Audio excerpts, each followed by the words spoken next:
High friends, welcome back to my channel homestyle cooking by রিম্পাতে। আজকে আমি আপনাদের জন্য ডিম দিয়ে দুর্দান্ত স্বাদের একটা ঘুগনির রেসিপি নিয়ে এসেছি, যা রুটি, লুচি, পরোটার সাথে কিন্তু অসাধারণ লাগে। আপনারা আমার সাথে পুরো ভিডিওটাতে থাকুন আর দেখতে থাকুন রেসিপিটা আমি কিভাবে বানাই। আর ভিডিওটি ভালো লাগলে একটা লাইক করে দেওয়ার অনুরোধ রইল আপনাদের কাছে। ঘুগনিটা বানানোর জন্য এখানে একটা কড়া বসিয়ে দিয়েছি। কড়াটা হালকা একটু গরম করে নিয়েছি। এবার এখানে একটা স্পেশাল মশলা তৈরি করব।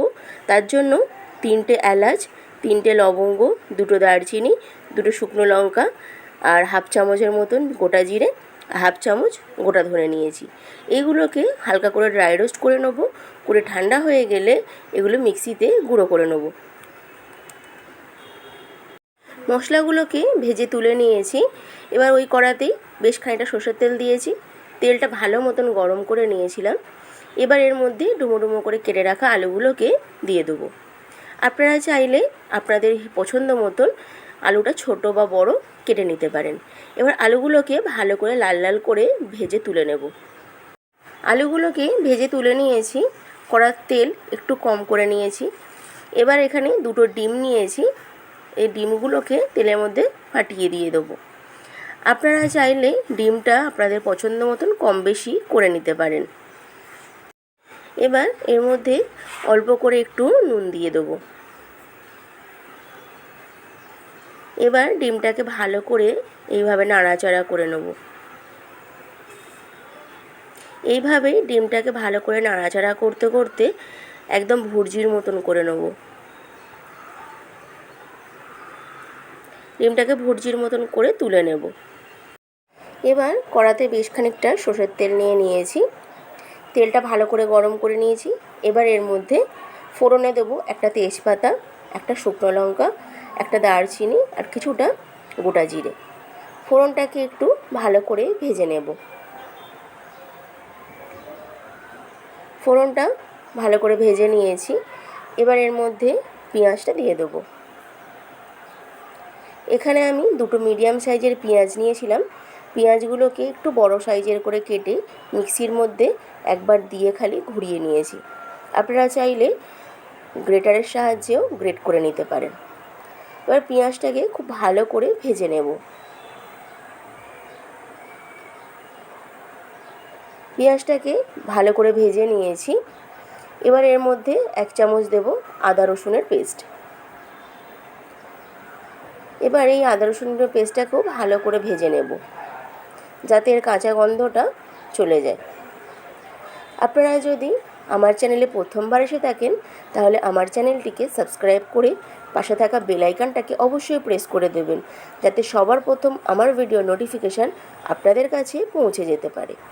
এবার এখানে একটা বড় সাইজের টমেটোকে আমি মিক্সিতে পেস্ট করে নিয়েছিলাম বিনা জল দিয়ে। এবার সেইটাকে এর মধ্যে দিয়ে দেবো। আর এর মধ্যে সামান্য একটু নুন দিয়ে দেবো, মানে পরিমাণ মতন। এবার এটাকেও ভালো করে নাড়াচাড়া করে নেব। দেখুন, পেঁয়াজ, আদা, রসুন, টমেটো খুব ভালো করে ভেজে নিয়েছি। মশলা থেকে তেল ছেড়ে দিয়েছে। এবার এর মধ্যে কিছু মশলা অ্যাড করব। তার জন্য প্রথমেই দেবো 1 চামচ হলুদ গুঁড়ো, 1.5 চামচ দেবো লাল লঙ্কার গুঁড়ো। এটা কিন্তু কাশ্মীরি রেড চিলি পাউডার না, এটা ঝাল লঙ্কার গুঁড়ো, তাই লঙ্কার গুঁড়োটা আপনারা অবশ্যই বুঝে দেবেন। এবার দেবো 1 চামচ ধনে গুঁড়ো আর 1 চামচের একটু কম দেবো জিরে গুঁড়ো। এবার মশলাগুলোকে ভালো করে নাড়াচাড়া করে কষিয়ে নিতে হবে।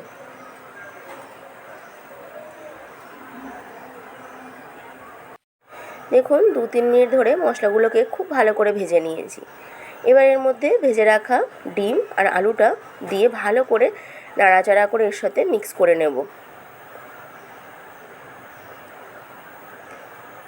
এগুলোকে ভালো করে মিক্স করে নিয়েছি। এবার এর মধ্যে আগে থেকে সিদ্ধ করে রাখা মটরটা দিয়ে দেবো।